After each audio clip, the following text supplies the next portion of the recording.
Price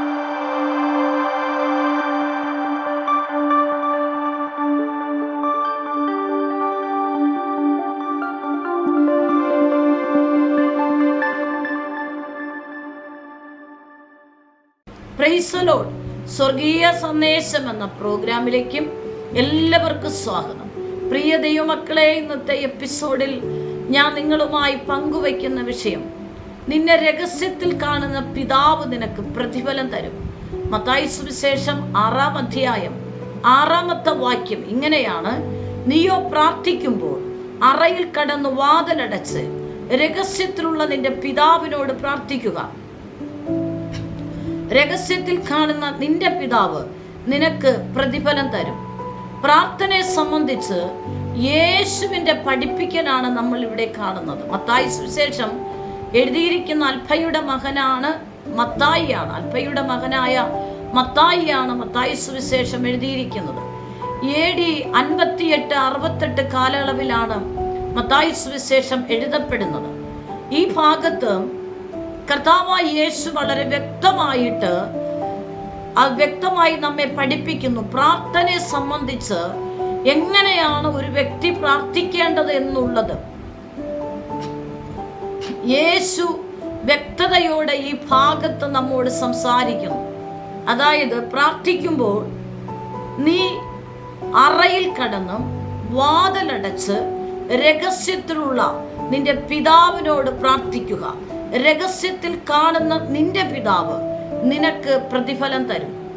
അതേ പ്രിയ ദൈവമക്കളെ, നമ്മുടെ ജീവിതത്തിന്റെ മേഖലകളിൽ നീ രഹസ്യമായിട്ടാണോ പരസ്യമായിട്ടാണോ നീ എങ്ങനെ പ്രാർത്ഥിച്ചാലും ഒരു സ്വർഗീയ പിതാവ് നിന്റെ ഹൃദയം നുറുങ്ങിയുള്ള പ്രാർത്ഥനയിൽ സ്വർഗത്തിലെ ദൈവം നിന്റെ പ്രാർത്ഥന കേട്ട് നിനക്ക് മറുപടി തരുമെന്നാണ് ഈ ഭാഗത്തു നിന്ന് നമ്മെ പഠിപ്പിക്കുന്നത്. ഒരു വചനഭാഗം കൂടെ ഞാൻ പരിചയപ്പെടുത്താം. 2 രാജാക്കന്മാർ 4-ാം അധ്യായം അതിന്റെ 33-ാമത്തെ വാക്യം ഇങ്ങനെയാണ്: താനും ബാലനും മാത്രം അകത്ത് ഉണ്ടായിരിക്കെ അവൻ വാതിലടച്ച് യഹോവയോട് പ്രാർത്ഥിച്ചു. എലിശാ പ്രവാചകൻ ശൂന്യക്കാരത്തിയുടെ മകനു വേണ്ടി മരണപ്പെട്ടു പോയ മകൻ ഈ മരിച്ചു കിടക്കുന്ന മകന്റെ റൂമിനകത്ത് താൻ മാത്രം കയറി ചെന്നിട്ട് വാതിലടച്ച് സ്വർഗത്തിലെ രഹസ്യത്തിൽ കാണുന്ന സ്വർഗത്തിലെ പിതാവിനോട് എലിശാ പ്രവാചകൻ മരിച്ചുപോയ ബാലകന് വേണ്ടി പ്രാർത്ഥിക്കുകയാണ്. ഈ പ്രാർത്ഥന സ്വർഗീയ പിതാവിനോട് താനും ആ മരിച്ചുപോയ ബാലകനും സ്വർഗീയ പിതാവ് രഹസ്യത്തിൽ നമ്മുടെ വേദനകൾ നമ്മൾ പറയുന്നത് കേൾക്കുന്ന ആ സ്വർഗീയ പിതാവുമായിട്ടും മാത്രം എലിശാ പ്രവാചകൻ ഇതാ റൂം അടച്ച് ഈ മരിച്ചുപോയെന്ന ബാലനു വേണ്ടി ജീവൻ തിരിച്ചു കിട്ടുവാൻ ആ സ്വർഗീയ പിതാവിനോട് എലിശാ പ്രവാചകൻ പ്രാർത്ഥിക്കുന്ന സംഭവമാണ്. ഈ ബാലകന്റെ ശരീരത്തിൽ കവണ്ണി കിടന്ന് എലിശാ പ്രവാചകൻ സ്വർഗീയ പിതാവിനോട് രഹസ്യമായി വാതിലടച്ച് പ്രാർത്ഥിക്കുകയാണ്. ഈ പ്രാർത്ഥന കഴിഞ്ഞപ്പോൾ ബാലൻ 7 പ്രാവശ്യം തുമ്മി കണ്ണു തുറന്നു എന്നാണ് ആ അധ്യായം നമ്മൾ പഠിക്കുമ്പോൾ മനസ്സിലാകുന്നത്.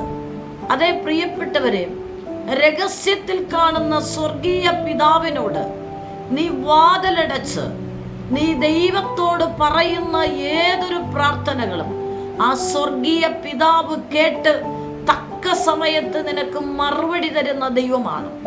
നിന്റെ ഹൃദയം നുറുക്കത്തോടെ, ചില സന്ദർഭത്തിൽ ആരും കാണാതെ ചില വിഷയം വരുമ്പോൾ വേദനയോടുകൂടെ നീ ദൈവസന്നിധിയിൽ നിന്റെ ഭവനത്തിന്റെ വാതിലടച്ച്, നിന്റെ റൂമിന്റെ വാതിലടച്ച്, മറ്റുള്ള ശബ്ദങ്ങൾ അപശബ്ദങ്ങളൊക്കെ ഒഴിവാക്കി ഹൃദയത്തിന്റെ വാതിലടച്ച് നിന്നെ കാണുന്ന സ്വർഗീയ പിതാവിനോട് നീ വേദനിക്കുന്ന ഏതു വിഷയമാണോ ആ വിഷയത്തെ രഹസ്യത്തിൽ നിനക്ക് മറുപടി തരുന്ന, രഹസ്യത്തിൽ നമ്മെ കാണുന്ന ആ സ്വർഗീയ പിതാവിനോട് നീ ഏങ്ങി കരയുന്ന നിന്റെ ഏങ്ങലുകൾ, നിന്റെ വേദനകൾ, നിന്റെ കണ്ണുനീരുകൾ സ്വർഗീയ പിതാവ് കാണുകയാണ്. ആ പിതാവ് തക്ക തക്ക സമയത്ത് നിനക്ക് ഉടനെ നിനക്ക് മറുപടി തന്ന് നിന്നെ മാനിക്കുന്ന ദൈവമാണ്. യേശു ഇവിടെ പഠിപ്പിക്കുന്നു പ്രാർത്ഥനയെ കുറിച്ച്. നീ ഏത് സാഹചര്യത്തിലായിരുന്നാലും നീ വ്യക്തിപരമായി സ്വർഗീയ പിതാവുമായിട്ട് നീ വാതിലടച്ച് നിന്റെ വേദനകൾ സ്വർഗത്തിലെ പിതാവിനോട് നീ തുറന്നു പറയുകയാണെങ്കിൽ ഉറപ്പായിട്ടും സ്വർഗത്തിലെ ദൈവം നിന്റെ പ്രാർത്ഥന കേട്ട്, സ്വർഗീയ പിതാവ് നിന്റെ പ്രാർത്ഥന കേട്ട് നിനക്ക് മറുപടി തന്നും ആ പ്രാർത്ഥന സ്വർഗത്തിലെത്തിയിട്ട് തക്ക സമയത്ത് ഭൂമിയിലായിരിക്കുന്ന ഒരു ഭക്തന്റെ അടുക്കൽ സ്വർഗീയ ദൂതൻ പ്രാർത്ഥനയുടെ മറുപടിയുമായി ഇറങ്ങി വന്നു. നീ ഏതു വിഷയത്തിനാണോ കരഞ്ഞത് അതിന്മേൽ സ്വർഗത്തുനിന്ന് ഒരു പ്രതിഫലത്തിന്റെ മറുപടി നിന്റെ അടുക്കിലേക്ക് തക്ക സമയത്ത് ഇറങ്ങി വരും. ഒറ്റ കാര്യം പ്രാർത്ഥനയിൽ യേശു പഠിപ്പിക്കുന്നതും, രഹസ്യത്തിൽ നിന്നെ കാണുന്ന ഒരു പിതാവുണ്ട്. രഹസ്യത്തിൽ കാണുന്ന പിതാവെന്ന് ഇവിടെ ഉദ്ദേശിക്കുന്നത് നമ്മുടെ യേശു അല്ലെങ്കിൽ നമ്മുടെ സ്വർഗീയ പിതാവ് രഹസ്യമായി മറഞ്ഞിരുന്ന് ചെയ്യുന്നതൊന്നും നല്ല പറയുന്നത്. മറിച്ച് രഹസ്യത്തിൽ കാണുന്ന പിതാവ് നിന്റെ പ്രാർത്ഥന കേട്ട് തക്ക സമയത്ത് നിനക്ക് മറുപടി തരുമെന്ന് പറയുന്നതിന്റെ യേശു ഇവിടെ ഉച്ചരിക്കുന്ന രഹസ്യത്തിൽ കാണുന്ന പിതാവെന്ന് പറയുന്നത് നമ്മുടെ ചിന്തയിൽ വരുന്നത്, അതായത് സ്വർഗീയ പിതാവ് രഹസ്യമായി മറഞ്ഞിരിക്കുന്ന ഒരാളാണെന്നാണ്. പക്ഷെ അതല്ല യേശു ഇവിടെ ഉദ്ദേശിക്കുന്നത്. നീ ആത്മാർത്ഥമായി നിന്റെ ഭവനത്തിന്റെ വാതിലടച്ച് നിന്റെ ഹൃദയത്തിന്റെ വാതിൽ മറ്റുള്ള അപശബ്ദങ്ങൾക്കും ചിന്തകൾക്കും വിട്ടുകൊടുക്കാതെ നിന്റെ ആവശ്യം എന്താണെന്ന് നീ ബോധ്യപ്പെട്ട് നിന്നെ കാണുന്ന ഒരു കർത്താവിന്റെ സന്നദ്ധിയിൽ നീ എവിടെയായിരുന്നാലും ആ വേദനയോടുകൂടെ നീ കരയുമ്പോൾ മറ്റുള്ളവർക്ക്, അതായത് രഹസ്യത്തിൽ കാണുന്ന പിതാവെന്ന് പറയുമ്പോൾ നീ കരയുന്നതും പ്രാർത്ഥിക്കുന്നതും മറുലോകം അറിയത്തില്ല. നിന്റെ ഭവനത്തിന്റെ വാതിലടച്ച് ഒരുപക്ഷെ നിന്റെ ഭവനത്തിന്റെ റൂം അടച്ച് നീ ഇരുന്ന് കരയുന്നത് നിന്റെ ഭവനത്തിന്റെ തൊട്ടടുത്തുള്ളവർ അറിയില്ല. നീ എന്തിനാണ് റൂം അടച്ചിരിക്കുന്നു എന്ന് പുറലോകം അറിയുന്നില്ല. നിന്റെ ബെഡ്റൂമിലെ വാതിലടച്ച് നീ ഇരുന്ന് കരയുന്നത് പുറലോകം അറിയുന്നില്ല. നിന്റെ കൂട്ടുകാർ നിന്നെ അറിയുന്നില്ല, നിന്റെ വേണ്ടപ്പെട്ടവർ അറിയുന്നില്ല. നിന്റെ ജോലി സ്ഥലത്ത് നിനക്കുണ്ടാകുന്ന വേദനിപ്പിക്കുന്ന അനുഭവങ്ങളിൽ ഒരു വിടുതൽ കിട്ടുവാൻ ഒരുപക്ഷെ നിന്റെ ഓഫീസിനകത്ത് ഏതെങ്കിലും ഒരു റൂമിനകത്ത് ഒരു ഒതുങ്ങിയ സ്ഥലത്ത് മറഞ്ഞിരുന്നു കൊണ്ട് നീ അവിടെ ഇരുന്ന് നിന്നെ അറിഞ്ഞതായ, നിന്നെ അറിയുന്നവനായ യേശുവിനെ, ആ യേശുവിന്റെ തിരുമുഖം നോക്കി, ആ സ്വർഗീയ പിതാവിന്റെ തിരുമുഖം നോക്കി നീ ഏതു സാഹചര്യത്തിൽ ഏതു സ്ഥലത്ത് മറഞ്ഞിരുന്ന് ഒളിച്ചിരുന്ന് നീ സ്വർഗീയ പിതാവിനോട് കരയുമ്പോൾ ഒരുപക്ഷെ ഓഫീസിനകത്തുള്ളവർ ആരും നിന്നെ കാണുന്നില്ല. നീ രഹസ്യമായിട്ട് ചെന്ന് ഒരുപക്ഷെ മറഞ്ഞിരുന്ന് അല്ലെങ്കിൽ ഇരിക്കുന്ന സാഹചര്യത്തിൽ ഹൃദയം കൊണ്ട് ആ വേദനകൾ ദൈവസനി രഹസ്യത്തിൽ സ്വർഗീയ പിതാവിനോട് നീ പറയുമ്പോൾ നീ ആയിരിക്കുന്ന മേഖലയിൽ നീ ഏതു സാഹചര്യങ്ങളായിരുന്നാലും നിന്നെ അറിയുന്ന, അതായത് നിന്റെ ചുറ്റുപാട് നിന്നെ അറിയുന്നില്ല, നിന്റെ കൂടെയുള്ളവർ നിന്നെ അറിയുന്നില്ല. നീ ഇപ്പോൾ വേദനയോടുകൂടെ രഹസ്യമായി ആരോടും പറയാതെ സ്വർഗീയ പിതാവിനോട് ഹൃദയം നുറുങ്ങി പ്രാർത്ഥിക്കുന്നത് ആരും മനസ്സിലാക്കുന്നില്ല, ആരും അറിയുന്നില്ല.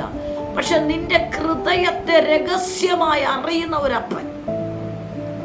അതാ ഞാൻ ഇവിടെ എടുത്തു പറയുന്നത്, നിന്നെ രഹസ്യത്തിൽ കാണുന്ന പിതാവ്. അതാ രഹസ്യം എന്ന് പറയുന്നത് ദൈവം മറഞ്ഞിരിക്കുന്ന ഒരുവനല്ല. കർത്താവ് മറഞ്ഞിരുന്ന് പ്രവർത്തിക്കുന്ന, രഹസ്യത്തിൽ പ്രവർത്തിക്കുന്ന ദൈവമല്ല. ഞാനും നിങ്ങളും ഏത് സാഹചര്യത്തിലും ഒതുക്കപ്പെട്ട, രഹസ്യമായി ഒതുക്കപ്പെട്ട മേഖലയിൽ ആയിരിക്കുന്ന വേളയിൽ രഹസ്യമായി നാം ആരും കാണാതെ നമ്മുടെ ഹൃദയം സ്വർഗീയ സന്നിധിയിൽ ആരോടും തൊട്ട് വലതോ ഇടതോ മുൻപോ കൂടെയുള്ളവരറിയാതെ രഹസ്യമായി ഹൃദയവുമായി പരിശുദ്ധാത്മായിട്ട് കണക്ട് ചെയ്ത്, അതായത് സ്വർഗീയ പിതാവുമായി സ്വർഗത്തിലിരിക്കുന്ന കർത്താവുമായിട്ട് കണക്ട് ചെയ്ത് നീ രഹസ്യത്തിൽ പ്രാർത്ഥിക്കുമ്പോൾ, നീ രഹസ്യമായി ദൈവത്തോട് പറയുന്ന ആ പ്രാർത്ഥനകൾ സ്വർഗത്തിലെ ദൈവം, സ്വർഗീയ പിതാവ് നിന്റെ വിഷയം രഹസ്യമായി കാണുകയാണ്. എത്ര പേർ വിശ്വസിക്കുന്നുണ്ട്? ആരും നിന്നെ കണ്ടില്ലെങ്കിലും സ്വർഗത്തിലെ പിതാവിന്റെ സന്നിധിയിൽ നീ ആയിരിക്കുന്ന ഏതു രാജ്യത്തിലാണോ, സ്റ്റേറ്റിലാണോ, നീ ആയിരിക്കുന്ന ഏത് ഞെരുക്കത്തിലാണോ, ആരോടും പറയാൻ കഴിയാതെ രഹസ്യത്തിൽ നിന്നെ ഏതു മേഖലയിൽ നീ മറഞ്ഞിരുന്ന് പ്രാർത്ഥിച്ചാലും, രഹസ്യമായി മറഞ്ഞിരിക്കുന്ന നിന്നെ കാണുന്ന ഒരുവൻ സ്വർഗീയ പിതാവാണ്. അതുകൊണ്ട് നീ രഹസ്യമായി എവിടെ മറഞ്ഞിരുന്ന് നീ പ്രാർത്ഥിച്ചാലും നിന്റെ സാഹചര്യം അറിഞ്ഞ് നിന്റെ രഹസ്യമായ പ്രാർത്ഥന, മറഞ്ഞിരുന്നുള്ള പ്രാർത്ഥന, ആരോടും പറയാൻ കഴിയാതെ പ്രാർത്ഥിക്കുന്ന ആ പ്രാർത്ഥന നീ എവിടെ മറഞ്ഞ്, ആർക്കും വെളിപ്പെടാതെ നീ മറഞ്ഞിരുന്ന് എവിടെ ഇരുന്ന് പ്രാർത്ഥിച്ചാലും നിന്റെ രഹസ്യ അറയ്ക്കകത്തുള്ള പ്രാർത്ഥന കേൾക്കുന്ന, കാണുന്ന ഒരുവനുണ്ട്. അത് സ്വർഗീയ പിതാവാണ്. അത് സ്വർഗത്തിലെ ദൈവമാണ്. എന്നെ കേൾക്കുന്ന ദൈവമക്കളെ, നിന്റെ ഏതു വിഷയവും രഹസ്യത്തിൽ കാണുന്ന ഒരു അപ്പനുണ്ട്. നിങ്ങളുടെ ഹൃദയത്തിൽ ഇങ്ങനെ ഒരു ചിന്ത കാണും, ദൈവമേ, ഞാൻ രഹസ്യമായി പ്രാർത്ഥിക്കുന്നതും കരയുന്നതും എന്റെ വേദന കാണുന്ന ആരുമില്ലല്ലോ. പരിശുദ്ധാത്മാ പറയുന്നു, അതാ പറയുന്നു, നിന്നെ രഹസ്യത്തിൽ ആരും നിന്നെ കാണാത്ത സ്ഥാനത്ത് നിന്നെ രഹസ്യമായി കാണുന്ന ഒരു അപ്പനുണ്ട്. അതാണ് സ്വർഗീയ പിതാവായ ദൈവം. ഈ വചനത്തിൽ കർത്താവ് പറയുന്നു, നിന്റെ ഏതു വേദനകളിലും, നീ ഏതു സാഹചര്യങ്ങളായിരുന്നാലും, നീ വാതിലടച്ച് രഹസ്യത്തിൽ നിന്നെ കാണുന്ന ഒരു അപ്പനുണ്ടെന്നുള്ള ബോധ്യത്തോടുകൂടെ നീ പ്രാർത്ഥിക്കുന്നുവെങ്കിൽ ഉറപ്പായിട്ടും ആ അപ്പൻ നിന്റെ പ്രാർത്ഥന കേട്ട് ഏതു വേദനയുടെ നടുവിലും, ഏതു വേദനയുടെ പ്രയാസ മേഖലകളിലും, ആരും നിന്നെ കണ്ടില്ലെങ്കിലും, ആരും നിന്നെ സഹായിച്ചില്ലെങ്കിലും, നിന്നെ കാണുന്നവൻ, നിന്റെ പ്രാർത്ഥന കേൾക്കുന്നവൻ, നിന്റെ ജീവിതത്തിൽ പരിഹാരം ചെയ്യുന്ന ഒരുവൻ സ്വർഗീയ പിതാവ്, നീ രഹസ്യമായി പറയുന്ന കാര്യങ്ങൾ കേൾക്കുന്ന ഒരുവൻ സ്വർഗീയ പിതാവ് കൂടെയുണ്ട്. അതുകൊണ്ട് നിന്നെ രഹസ്യമായി അറിയുന്ന ഒരപ്പനുണ്ട്. എന്നെ കേൾക്കുന്ന ദൈവമക്കളെ, നീ ഏത് സാഹചര്യത്തിലാണ്? ഒരു വചനം കൂടെ ഞാൻ വായിക്കുന്നു. യിരെമ്യാവിന്റെ പുസ്തകം 17-ാം അധ്യായം 10-ാം വാക്യം ഇങ്ങനെയാണ്: യഹോവയായ ഞാൻ ഹൃദയത്തെ ശോധന ചെയ്ത് അന്തരംഗങ്ങളെ പരീക്ഷിച്ച് ഓരോരുത്തന് അവനവന്റെ നടപ്പിനും പ്രവൃത്തിയുടെ ഫലത്തിനും തക്കവണ്ണം കൊടുക്കുന്നു. കണ്ടോ, രഹസ്യത്തിൽ നിന്റെ വേദന അറിയുന്ന യേശുവാണ്. ഞാൻ നിന്റെ ഹൃദയത്തെ ശോധന ചെയ്ത് അന്തരംഗങ്ങളെ പരീക്ഷിച്ച് ഓരോരുത്തന് അവനവന്റെ നടപ്പിനും പ്രവൃത്തിയുടെ ഫലത്തിനും തക്കവണ്ണം പ്രതിഫലം കൊടുക്കും. അപ്പൊ നീ ഏത് സാഹചര്യമായിരുന്നാലും നിന്റെ ഹൃദയത്തെ രഹസ്യമായി കാണുന്ന ഒരപ്പനുണ്ട്. ആ രഹസ്യത്തിൽ നിന്നെ കാണുന്ന സ്വർഗീയ പിതാവ്. ആരും നിന്റെ വേദന കാണുന്നില്ല, ആരും നിന്റെ ഹൃദയം മനസ്സിലാക്കുന്നില്ല, ആരും നിന്റെ ഒറ്റപ്പെടൽ മനസ്സിലാക്കുന്നില്ല, നിന്റെ തിരസ്കരണം ആരും പരിഹരിക്കുന്നില്ല. പക്ഷെ നീ അനുഭവിക്കുന്ന തിരസ്കരണം, നിന്റെ ഹൃദയം അനുഭവിക്കുന്ന വേദന, നിന്റെ കുടുംബത്തിൽ നീ അനുഭവിക്കുന്ന പ്രയാസം, ഇതെല്ലാം രഹസ്യത്തിൽ ഒരുവൻ കണ്ടുകൊണ്ടിരിക്കുക. ഉദാഹരണമായി, നിന്റെ ഭവനത്തിനകത്ത് നീ വ്യക്തിപരമായി അനുഭവിക്കുന്ന വേദന കുടുംബത്തിൽ ആർക്കും മനസ്സിലാകുന്നില്ല. നീ ചിന്തിക്കും, കർത്താവേ, എന്റെ വേദന ഞാൻ ആരോട് പറയാനാ? ഞാൻ ഇതിനകത്ത് അനുഭവിക്കുന്ന പ്രയാസം മറ്റാരും മനസ്സിലാക്കുന്നില്ലല്ലോ എന്ന് നീ ചിന്തിക്കുന്നുവെങ്കിൽ, അങ്ങനെ ചിന്തിക്കുന്നവരോട് പരിശുദ്ധാത്മ പറയുന്നു, അങ്ങനെ ചിന്തിക്കുന്നവരോട് യേശു പറയുന്നു, നിന്നെ രഹസ്യത്തിൽ ആരും നിന്നെ കാണാതിരിക്കുമ്പോൾ നിന്നെ കാണുന്ന ഒരു സ്വർഗീയ പിതാവുണ്ട്. അതാ പറയുന്ന, രഹസ്യത്തിൽ നിന്നെ കാണുന്ന ഒരു അപ്പനുണ്ട്. ആ അപ്പനോട് നിന്റെ ഹൃദയത്തിന്റെ വാതിലടച്ച്, നിന്റെ ഏത് പ്രതിസന്ധിയുടെ നടുവിലും നിന്റെ ഭവനത്തിന്റെ വാതിലടച്ച്, റൂമടച്ച്, നീ ഏകാഗ്രത ഹൃദയത്തോട് പരിശുദ്ധാത്മാവുമായി കണക്ട് ചെയ്ത് ആ സ്വർഗീയ പിതാവിനോട് നീ പ്രാർത്ഥിക്കുന്നുവെങ്കിൽ ഉറപ്പായിട്ടും നിന്റെ വിഷയത്തിന്റെ മേഖലയിൽ മറുപടിയുണ്ട്. ഈ തിരുവചനത്തിലൂടെ പരിശുദ്ധാത്മാ ആരോട് സംസാരിക്കുന്നു? നിങ്ങൾ ചിന്തിക്കുന്നു, എന്നെ ആരും കാണുന്നില്ല, എന്നെ ആരും അറിയുന്നില്ല, എന്നെ ആരും സ്നേഹിക്കുന്നില്ല, എന്നെ ആരും മനസ്സിലാക്കുന്നില്ല, എന്റെ വേദന അറിഞ്ഞ് ആരും ആശ്വസിപ്പിക്കുന്നില്ല, സ്നേഹത്തോട് ആരും എന്നോട് സംസാരിക്കുന്നില്ല, ഞാൻ ഒറ്റപ്പെട്ട ഒരു അനുഭവത്തിലൂടെ കടന്നു പോകുന്നു. ദൈവമേ, ഞാൻ നിന്നോട് പറയുന്ന പ്രാർത്ഥന കേൾക്കുന്നുണ്ടോ? അതാണ് ഈ വചനത്തിലൂടെ പരിശുദ്ധാത്മ പറയുന്നത്. ആരും നിന്നെ പരസ്യമായി കാണുന്നില്ലെങ്കിലും നിന്നെ രഹസ്യമായി അറിയുന്ന ഒരു അപ്പൻ സ്വർഗത്തിലുണ്ട്. നിന്നെ രഹസ്യമായി അറിയുന്ന ഒരു കർത്താവ് നിന്റെ എല്ലാ രഹസ്യമായ പ്രാർത്ഥന ജീവിതവും, നിന്റെ എല്ലാ രഹസ്യമായ പ്രാർത്ഥനാ വിഷയവും കേൾക്കുന്ന ഒരുവൻ സ്വർഗത്തിലുണ്ട്. അതുകൊണ്ട് നീ ഭയപ്പെടേണ്ട, ധൈര്യമായിരിക്കും. പരിശുദ്ധാത്മാവ് ആരെയോ മനസ്സിനെ ബലപ്പെടുത്തുകയാണ്. ധൈര്യമായിരിക്കും. നിങ്ങൾ ആരോ ചിന്തിക്കുന്നു, ദൈവം എന്നെ കാണുന്നവരാരുമില്ലല്ലോ. അതേ, കർത്താവ് പറയുന്നു, ദൈവത്തിന്റെ പരിശുദ്ധാത്മ പറയുന്നു, നീ ഏതു സാഹചര്യത്തിലായിരുന്നാലും നിന്നെ കാണുന്ന ഒരുവനുണ്ട്. അത് സ്വർഗീയ പിതാവാണ്. രഹസ്യമായിട്ട് ആരും നിന്നെ കാണുന്നില്ല, പരസ്യമായി ആരും നിന്നെ പുറത്തു കൊണ്ടുവരുന്നില്ല. പക്ഷെ നിന്നെ രഹസ്യമായി നിന്റെ വേദന അറിഞ്ഞ് ആ വേദനയ്ക്ക്, ആ പ്രാർത്ഥനകൾക്ക് മറുപടി തന്ന് നിന്നെ രഹസ്യമായി അറിയുന്ന സ്വർഗീയ പിതാവ് ഒരു ദിവസം സകല ജനവും കാണുകെ ദൈവത്തിന്റെ പരിശുദ്ധാത്മാവ് നിന്നെ പരസ്യമായി നിനക്കൊരു മാന്യത നൽകി പരിശുദ്ധാത്മാവ് നിന്നെ പുറത്തെടുക്കും. യേശു നമ്മെ പഠിപ്പിക്കുന്നതും നിന്നെ അറിയുന്ന ഒരു സ്വർഗീയ പിതാവുണ്ട്. ആ പിതാവിനോട് നിന്റെ ഏത് വിഷയങ്ങളും നീ രഹസ്യത്തിൽ അറിയിക്കുക. ആ പ്രാർത്ഥന കേൾക്കുന്ന ഒരുവനുണ്ട്. അതുകൊണ്ട് നിങ്ങൾ അധൈര്യപ്പെടേണ്ട. അതേ പ്രിയ ദൈവമക്കളെ, ഹന്നയുടെ വിഷയം നമുക്കറിയാം. അവളുടെ ഭവനത്തിനകത്ത് പെനീന എന്ന ഒരു വ്യക്തി അവളെ നിരന്തരം വാക്കുകൊണ്ട് മുറിവുപെടുത്തി. അവൾക്ക് എന്നും തിരസ്കരണമാണ്. നിനക്ക് തലമുറയില്ല, റിപ്പീറ്റ് ചെയ്ത് വാക്കു കേൾക്കുകയാണ്. ഈ വചനം ഞാൻ പറയുമ്പോൾ ആരെയോ പരിശുദ്ധാത്മാവ് നിങ്ങളുടെ ജോലി സ്ഥലത്ത് ആരുടെയോ വാക്കുകൾ റിപ്പീറ്റ് ചെയ്ത് ഒരു വാക്ക് പറഞ്ഞു നിന്നെ തിരസ്കരിക്കുകയാണ്, നിന്നെ വേദനപ്പെടുത്തുകയാണ്. നിങ്ങളുടെ കോളേജിൽ ഏതോ യുവനക്കാരോട് പരിശുദ്ധാത്മ പറയുന്നു, ഒരു വാക്കുകൊണ്ട് നിരന്തരം നിന്നെ വാക്കുകൊണ്ട് പീഡിപ്പിക്കുകയാണ്. പരിശുദ്ധാത്മ പറയുന്നു, നീ ആയിരിക്കുന്ന ഇടത്ത് നിന്നെ രഹസ്യമായി അറിയുന്ന ഒരു സ്വർഗീയ പിതാവുണ്ട്. ആ പിതാവിനോട് നീ യേശുവേ എന്ന് വിളിച്ച് നീ പ്രാർത്ഥിക്കും. നിന്നെ രഹസ്യമായി അറിയുന്ന സ്വർഗീയ പിതാവ് നിന്റെ വേദനകൾക്ക് മറുപടി തരും. ഹന്നയുടെ ജീവിതത്തിൽ നിരന്തരം ഒരു വാക്ക് പറഞ്ഞ് തന്നെ പീഡിപ്പിക്കുന്ന ഒരു പെനീനയുണ്ടായിരുന്നു. പക്ഷേ തന്നെ ആരും മനസ്സിലാക്കുന്നില്ല.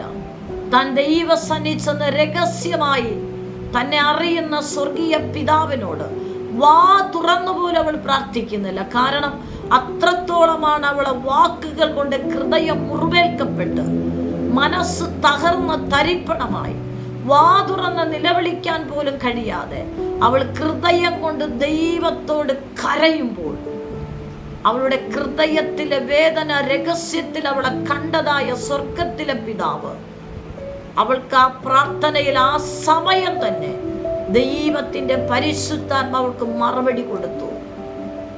തൊട്ടടുത്ത ആലയത്തിൽ നിൽക്കുന്ന ഏലി പുരോഹിതനോട് ദൈവത്തിന്റെ പരിശുദ്ധാത്മ പറഞ്ഞു, നിന്റെ വേദനയോടുള്ള ഈ പ്രാർത്ഥന സ്വർഗം കേട്ടു, നിന്റെ ആഗ്രഹത്തെ കർത്താവ് നിവർത്തിച്ചു തരട്ടെ. അവൾ ആ അനുഗ്രഹം പ്രാപിച്ചവൾ മടങ്ങിപ്പോയി. 1 വർഷം കഴിഞ്ഞപ്പോൾ ദൈവസന്നിധിയിൽ അവളെ രഹസ്യമായി, ആരും അവളെ അറിയുന്നില്ല, പരസ്യമായി എല്ലാവരും അവളെ കുറ്റപ്പെടുത്തുകയാണ്.